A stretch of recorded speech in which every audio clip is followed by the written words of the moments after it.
துருவ நட்சத்திரத்திலிருந்து வரும் பேரருளையும் பேரொளியும் இப்ப நாம் ஏங்கி அதை பெற வேண்டும் என்ற ஆசையுடன் தியானித்து நம் உடலை உறுப்புகளை உருவாக்கிய அணுக்கள் அனைத்தும் அந்த துருவ நட்சத்திரத்தின் பேரருளும் பேரொளியும் பெறச் செய்யதான் இப்போது நாம் தியானிக்கின்றோம். தினம் தினம் இதே போன்று 4 to 5 ஒரு அரை மணி நேரமாவது நமது உடல் உறுப்புகளில் உள்ள அணுக்கள் அனைத்தும் துருவ நட்சத்திரத்தின் பேரருளை பெறச் செய்ய ஒரு தலையா கடமையாக வைத்துக் கொள்ள வேண்டும். எப்படி நாம் உடலுக்கு ஆகாரத்தை சாப்பிடுகின்றோமோ இதே போல நமது உடல் உள்ள ஜீவ அணுவுக்கு துருவ நட்சத்திரத்தின் பேரருளும் பேரொளியும் பெறச் செய்வோமே என்றால் இப்படி பூமியில் 27 நட்சத்திரங்களும் நாம் புவியின் ஈர்ப்புக்குள் கவர்ந்து அது மின்னலாக படர்ந்து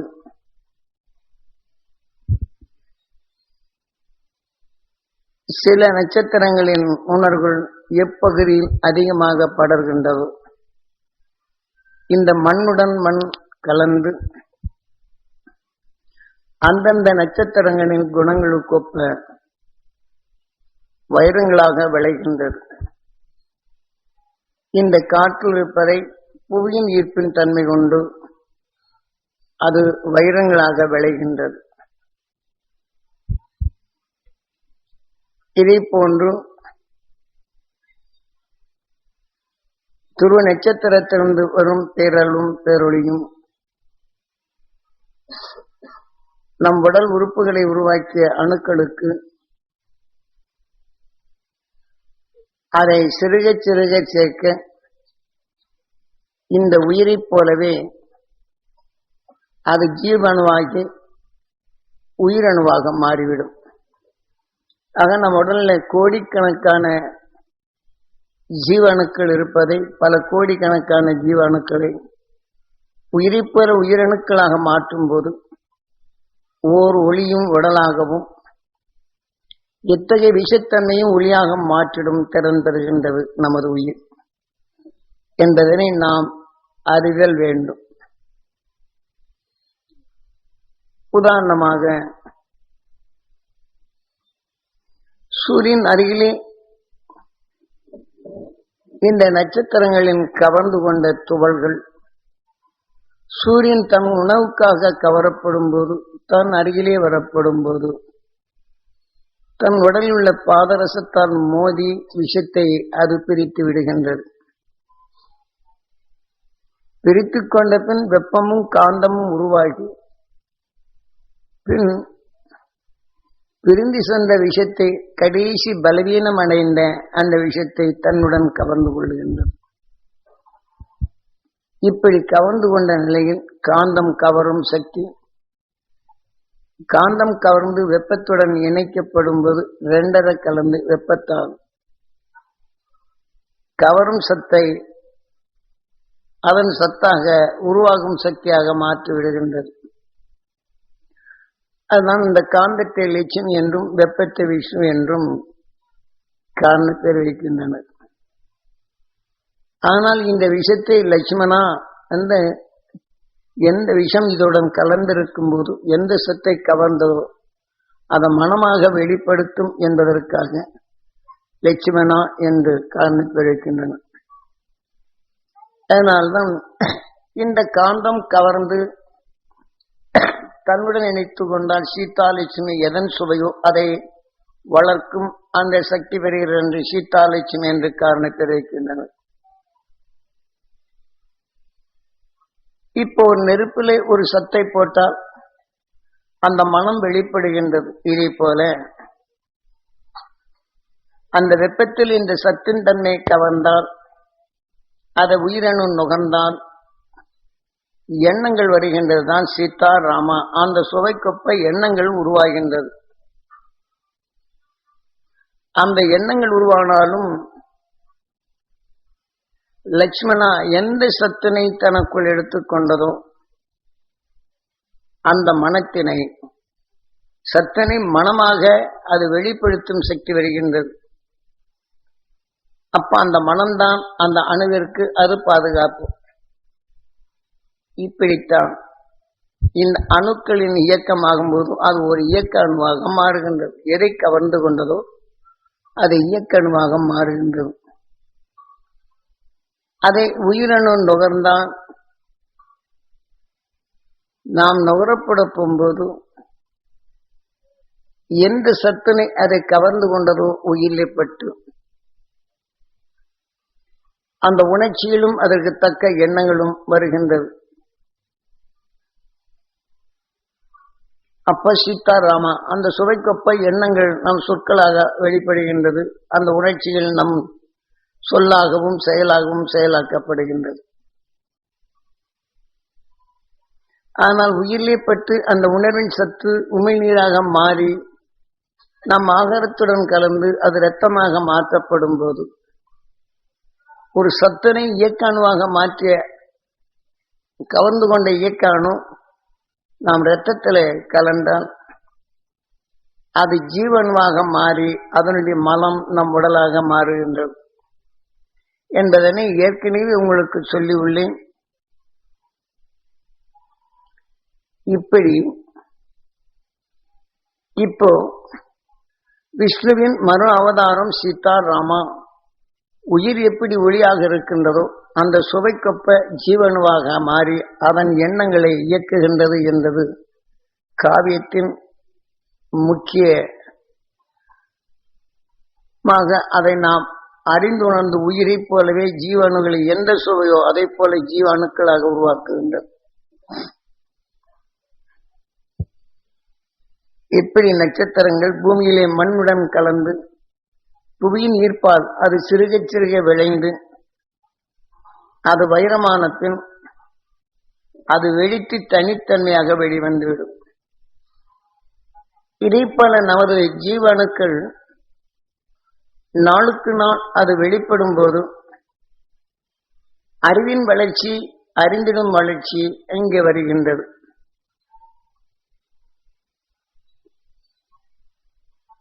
ஆனால் ஒரு வெளிச்சத்தை கண்ட பின் அதுக்குள் பொருள் தெரிவது போல நமது ஜீவ அணுக்களின் துணை கொண்டு நம் கண்ணின் வளர்ச்சி கொண்டு அதன் உணர்வின் அறிவை நாம் அறிந்திடும் ஞானமாக வளர்கின்றது.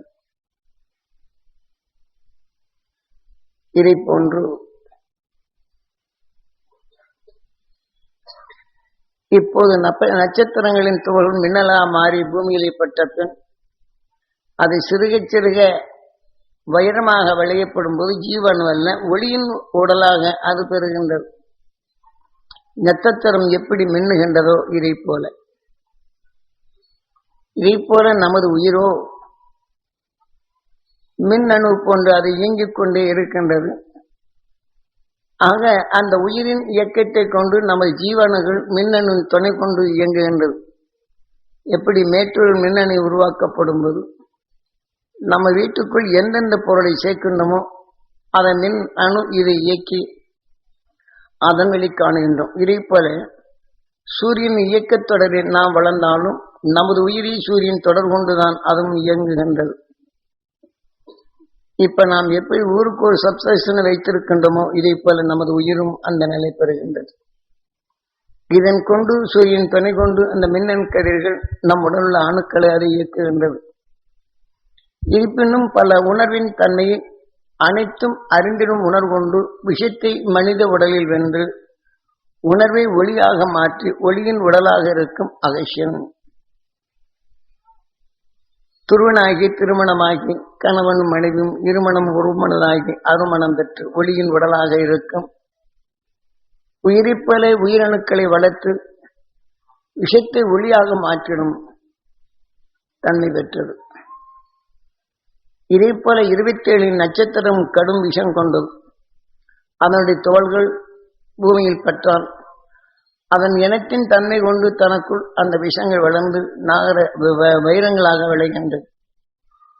அந்த வைரத்தை நாம் தாத்தால் உடனடியாக மனிதனை சுருட்டிவிடும், அவ்வளவு கடுமையான விஷம். ஆனால் அந்த விஷத்தின் உணர்வை நாம் ஒளியாக காண முடிகின்றது, வெளிச்சமாக அது தெரிகின்றது. இதே போலதான் விஷத்தை ஒளியாக மாற்றி ஒளியின் சுடராக இருக்கும்போது விஷமே உலகத்தை இயக்கியது. இன்னைக்கு சூரியன் இயங்குவது என்றால் விஷத்தின் தாக்குதல் தான் அதனுடைய வெப்பத்தின் தன்மை கொண்டு இயக்குகின்றது. நமது உயிரும் விஷத்தின் தாக்குதல் தான் துடிப்பின் தன்மை ஏற்பட்டு கொண்டிருக்கின்றது. இதே போல ஒவ்வொரு அணுக்களிலும் இந்த விஷத்தின் தன்மை கலந்திருப்பதால் அந்த இயக்க அணுக்களாகவும் ஜீவ அணுக்களாகவும் மாறிக்கொண்டுள்ளது என்பதனை நாம் அறிதல் வேண்டும். இப்படி ஒளியின் உடல் பெற்றது 6வது அறிவால். உதாரணமாக துருவ நட்சத்திரத்தின் உறவு எளிதில் யாரும் பெறுவதென்றால் மிக கடினம். குரு இல்லாத அதை துணை கொண்டு எடுப்பதென்றால் மிகவும் கடினம்.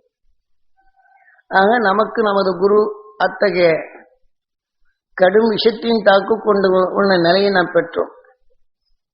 அதனால் அந்த கடும் விஷத்தின் தன்மை நாம் தாங்கி அதை ஏற்றுக்கொள்ளும் பருவத்தை ஏற்படுத்தினார் நமது குரு. ஆகவே அதைத்தான் உங்களுக்கும் அந்த கடும் விஷயத்தை ஒளியாக மாற்றும் திறன் பெறச் செய்வது. ஆகவே நாம் ஒவ்வொரு நாளும் நாம் உயிரை இப்படி முகப்பில் ஈர்க்கப்பட்டு இந்த உணர்வலைகள் உடல் முழுதும் பரவுகின்றதோ, இதே போல நம் உடல் உறுப்புகளை உருவாக்கிய அணுக்கள் அந்த உயிரின் இயக்கம், அந்த ஜீவனின் முகப்பின் இயக்கத்தில் அவன் தொலை கொண்டு இந்த துருவ நட்சத்திரத்தின் இயக்கத்தை அதை ஈர்க்க செய்யும் போது எனக்கு என் குருநாதர் எப்படி செய்தாரோ இதே போல உங்களை இயக்க செய்யும்போது நம் குருநாதராக அது மாறுகின்றார். என அவர் வழியில் நாம் தொடரப்படும் அதன் தொடர் வரிசை வருகின்றது. சூரியனால் உருவாக்கப்பட்ட நிலையில் கோள்கள் என்று தனித்து வாழ்ந்தாலும் சூரியன் இயக்கத்திற்கு தலைமை அறிவே, அதாவது லட்சுமி நாராயணா என்று சர்வத்தையும் உருவாக்கும் சக்தி பெற்றது. ஆகவே நாம் நமது குருவடியில் அது வந்தான் அதனை ஒளியாக மாற்றி நம் உடலுக்குள் நம் உயிராக இருக்கும், அது குருவாக இருக்கின்றது. இதே போல ஒவ்வொரு உணர்வின் அணுக்களும் அதை பற்றி எண்ணும்போது அது அந்த குணத்தின் சத்து எதுவோ அதன் வழி இயக்கும் குருவாக இயங்குகின்றது என்பதனை நாம் உணர்தல் வேண்டும். ஆகவே இன்று விஷத்தன்மையின் நம் பூமியிலே கலந்திருப்பதை அந்த விஷத்தை ஒளியாக மாற்றும் திறன் நாம் இப்போது பெற வேண்டும். இல்லை என்றால் விஷம் கவர்ந்தால் நாம் நமது சிந்தனை இழக்கப்பட்டு மீண்டும் மனிதன் அல்லாத உருவை உருவாக்கிவிடும் இந்த உயிர்.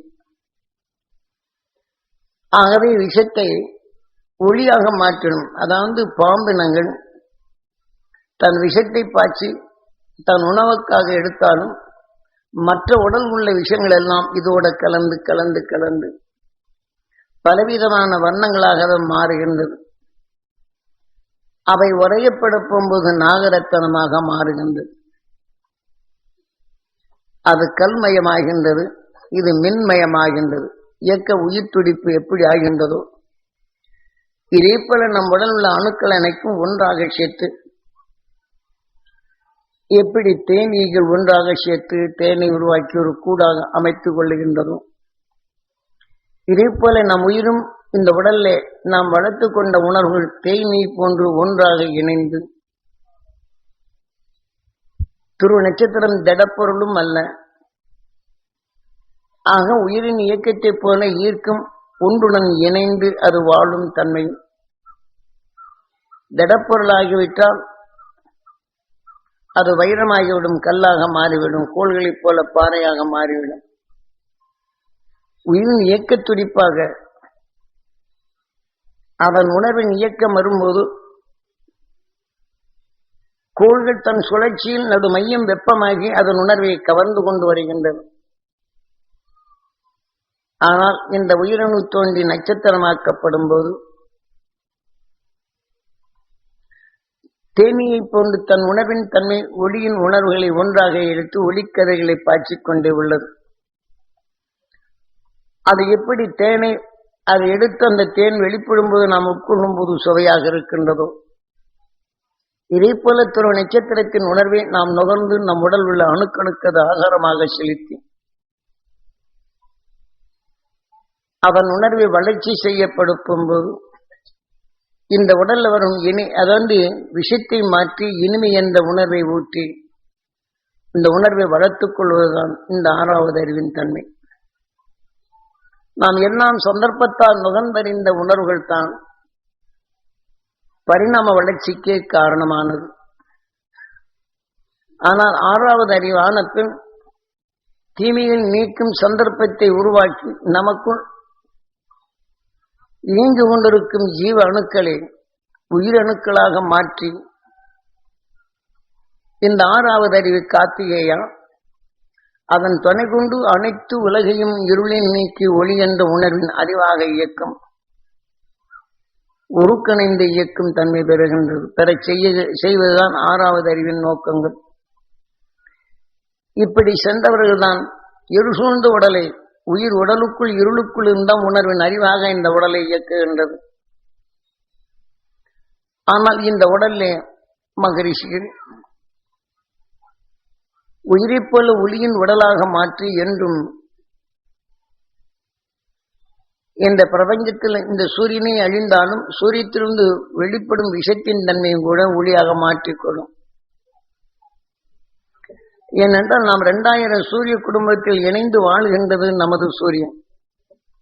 இதே போல 2000 சூரியனும் மற்ற இதே போல எத்தனையோ அகண்ட அண்டத்தில் மற்ற தோள்களுடன் அண்டங்களுடன் இணைந்தே வாழுகின்றது. ஒன்றுடன் ஒன்று இணைந்தே வாழும் சக்தி பெறுகின்றது. ஒன்று இல்லை ஏன் ஒன்று இல்லை, ஒன்று என்றும் தனித்து இருந்ததே இல்லை. ஆகவே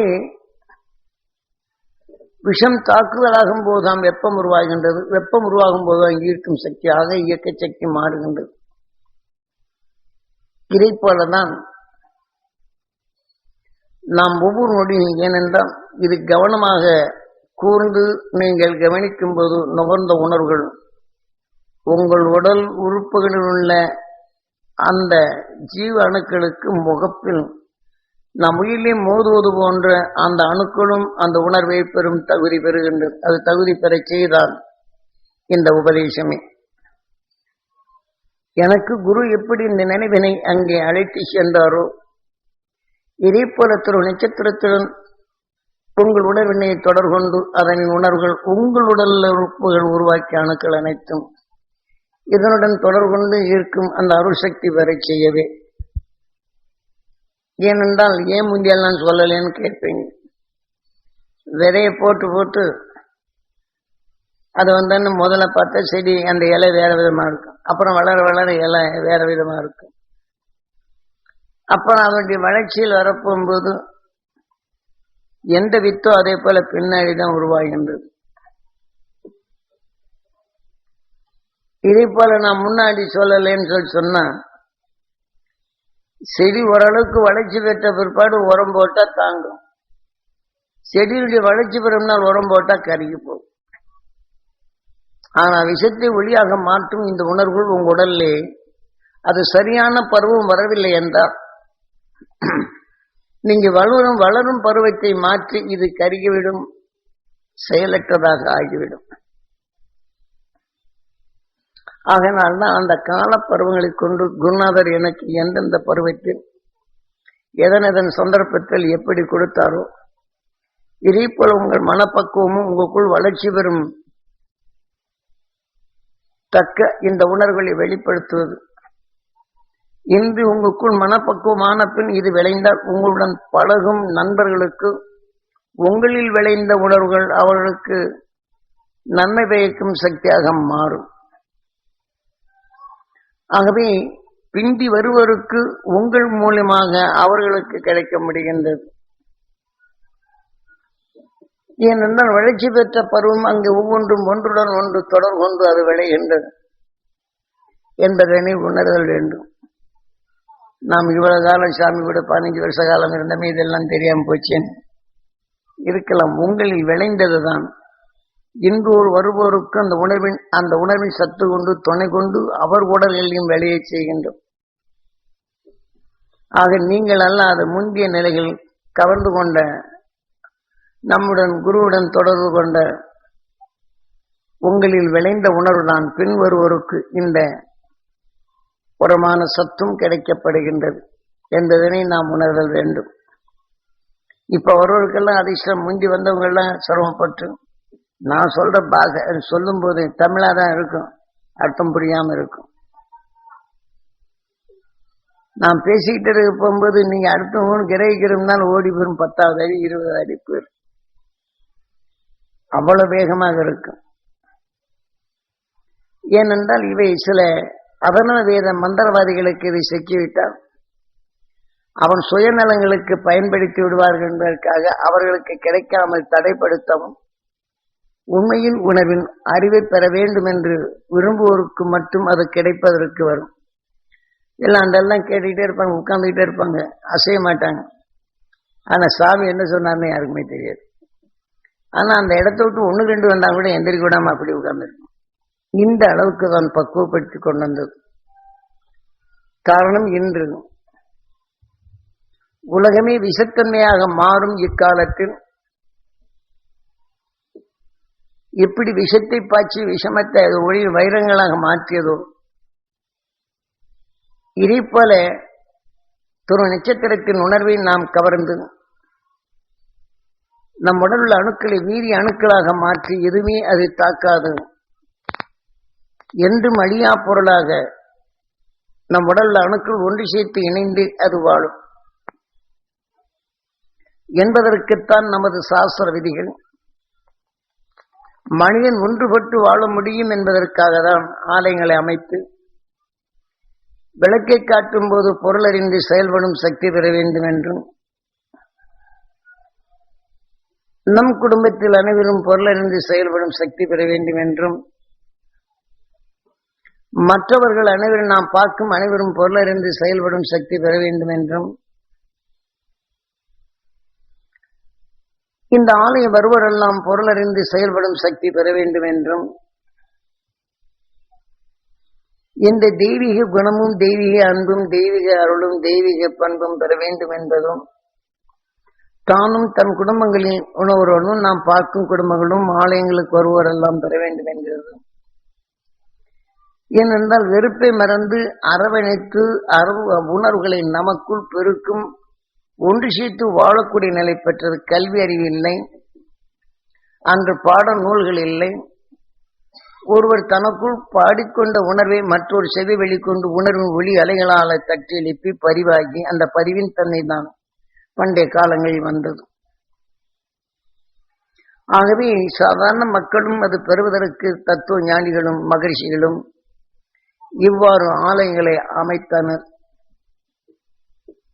இதேபோல நாம் பொருளை காக்க போகும்போது தங்கம் எப்படி மங்குவதில்லையோ அதே போல நமது மனமும் மங்கா நிலை பெற வேண்டும். ஒருத்தர் குறை கூறிவிட்டால் மனம் மங்கிவிட்டால் குறைதான் நம்மளுக்கு வளரும், அந்த தங்கத்தின் பல தரம் வராது. ஆக தங்கத்தில் செம்பும் பித்தளை சேர்த்தால் தங்கமும் மங்கிவிடும். ஆகவே நமது மனதை மங்காதபடி குறைகளை நம் உணர்வுகளை சேர்த்து விட்டால் பல கோடி உடல்களில் தீமைகளை நீக்கிய வந்த இந்த உணர்வுகளும் ஆக தெளிவாக அந்த அறிவை இயக்க முடியாத நிலையில் மனம் சோர்ந்து சிந்திக்கும் ஆற்றல் தவிர்த்து தவறு செய்யும் உணர்வுகளே நமக்குள் வளரும். இதை போன்ற நிலைகளிலிருந்து தவிர்ப்பதற்காக ஆலய பண்புகளை மிக தெளிவா மனிதன் தெளிந்து தெளிவான நிலைகள் பெறுவதற்கு செய்தனர். இதை போல வைரம் எப்படி ஜொலிக்கின்றதோ இதை போல நாம் தியானம் இருந்தவர்கள் உணர்வை எடுக்கப்படும் போதும் நான் சொல்லுகிறேன் என்றால் உங்கள் செவிகளை பற்றி பழிச்சென்று உங்களுக்கு சிந்திக்கும் ஆற்றலும் ஒரு தெளிவான மனம் கிடைக்க வேண்டும். அந்த தெளிவு இருந்தால் உங்களுக்குள் தெளிந்து தெளிந்து அது வாழும் அருள் உணர்வு உங்களுக்குள் பெருகப்படுகின்றது. இதை போல வைரத்தை போல என் செயல், நான் எதையாவது ஒரு செயல் செய்து கொண்டிருக்கிறேன் என்றால் நான் கண்ணுற்று பார்க்கப்படும் போது என் செயலை நான் நல்லது எதை செய்கின்றனோ அதே போல அவர் உணர்வுகளும் நல்லதை செய்யும் உணர்ச்சிகளை ஊற்றி அதன் உணர்வின் வளர்ச்சியை அங்கே பெறச் செய்வதற்குத்தான் வைரத்தை போல என் செயலும் பார்ப்போர் உணர்வுகளும் ஜொலித்தல் வேண்டும் என்பதற்குத்தான் அந்த வைரத்தை வைத்தது. வைரத்தை போல் என் வாழ்க்கை ஜொலிக்க வேண்டும். வைரம் எப்படி சுடர்விட்டு தன் அருகிலே இருள் சூழாத ஒளியின் உடலாக இருக்கின்றதோ இதே போல நம் உடலில் உணர்வின் அணுக்கள் ஒளியாக இருக்கப்படும் போது நம்மிடம் இருள் சூழும் ஞானங்கள் வராதபடி நமக்குள் அந்த தெளிந்த மனம் கொண்டு நாம் சிந்தித்து வலிமை பெற்று பொருளறிந்து செயல்படும் அந்த உணர்வுகள் நமக்குள் வளரும். ஒரு வெளிச்சத்தில் இன்ன பொருள்தான் என்று தெரிகின்றது. இதைப்போல இந்த ஒளியின் உணர்வுகள் அந்த வலிமை கொண்டு இருளை அகற்றி அது உள்ள பொருளை ஊடுருவின் நுகர்ந்து அறியும் ஆற்றல் அங்கே வருகின்றது. அதுதான் அப்பொருளை கிரீடங்களாக வைத்து சிரசின் மேல் அதன் உணர்வை நமக்குள் அது முன்னணியில் கொண்டு வர வேண்டும் என்பதற்காக உடல் உறுப்புகளின் சிகரத்தில் அதை வைக்கப்பட்டது. இதே போல உடல் முழுதுக்கும் நறுமணங்கள் வளரப்படும் போது அந்த மலரை நுகரப்படும்போது நாம் மகிழ்ந்து வாழுகின்றோம். ஆக துருவ மகரிஷி இதே போல மலரை போல மனம் மகிழ்ந்து வாழும் அவர் வாழ்ந்த காலங்களில் அவர் உடலிலே விளைந்த உணர்வுகள் இனம் புவியிலே அது வளர்கின்றது. மலருக்கு பின் தான் அதன் வித்தின் தொடரும் வருகின்றது. மலர் நறுமணமாக இருக்கும் போது அதன் வித்தும் நறுமணமாக இருக்கும். இதே போல நமது மனங்கள் சரியாக இருப்பினும் நறுமணங்கள் கொண்ட அந்த உணர்வுகள் பெற வேண்டும் என்று அந்த ஞானிகள் உணர்வை பெற வேண்டும் என்று ஏங்கி நாம் சுவாசித்து நம் இரத்தத்தில் கலந்து நம் உடல் உள்ள நல்ல அணுக்களுக்கு அந்த உரமான நற்சத்துகளை நற்பண்புகளை நல்ல உயர்ந்த ஞானங்களை ஊட்டச் செய்வதற்குத்தான் ஆலயமாக அமைந்தது. ஆகவே நாம் அனைவரும் நமது உடலே ஆலயம், நமது பண்புள்ள உடலாக நம் ஆலயத்தை மாற்றுதல் வேண்டும் என்பதற்காக அந்த ஞானிகள் சொன்னார்கள். மனிதன் பண்பட்டால் அன்பும் அரவணைப்பும் பண்பும் பரிவும் அங்கே வருகின்றது. ஆகவே இதை போல ஆலயத்தில் வருவோரெல்லாம் உருக்கணைந்து செயல்படும் போது அங்கே பகைமை மறந்து நமது எண்ணங்கள் ஒன்றாகின்றது. எப்படி ஒரு நட்சத்திரத்தின் உணர்வை நம் உடலுக்குள் அது செலுத்தி எல்லா உறுப்புகளை உருவாக்கிய அணுக்களுக்கு பெறச் செய்கின்றோமோ இதே போலதான் தத்துவ ஞானிகள் அது புரியாத நிலை வரும்போது பொருளை பார்த்து உணர்வை ஏங்கி நுகர்ந்து அந்த உணர்வினை பெறச் செய்வதற்கு அதை செய்தனர். அதை காலத்தால் தனது ஆசைக்கு குறைகளை சொல்லி அந்த தெய்வம் செய்யும் என்ற நிலைக்குத்தான் நம்மை தள்ளிவிட்டது.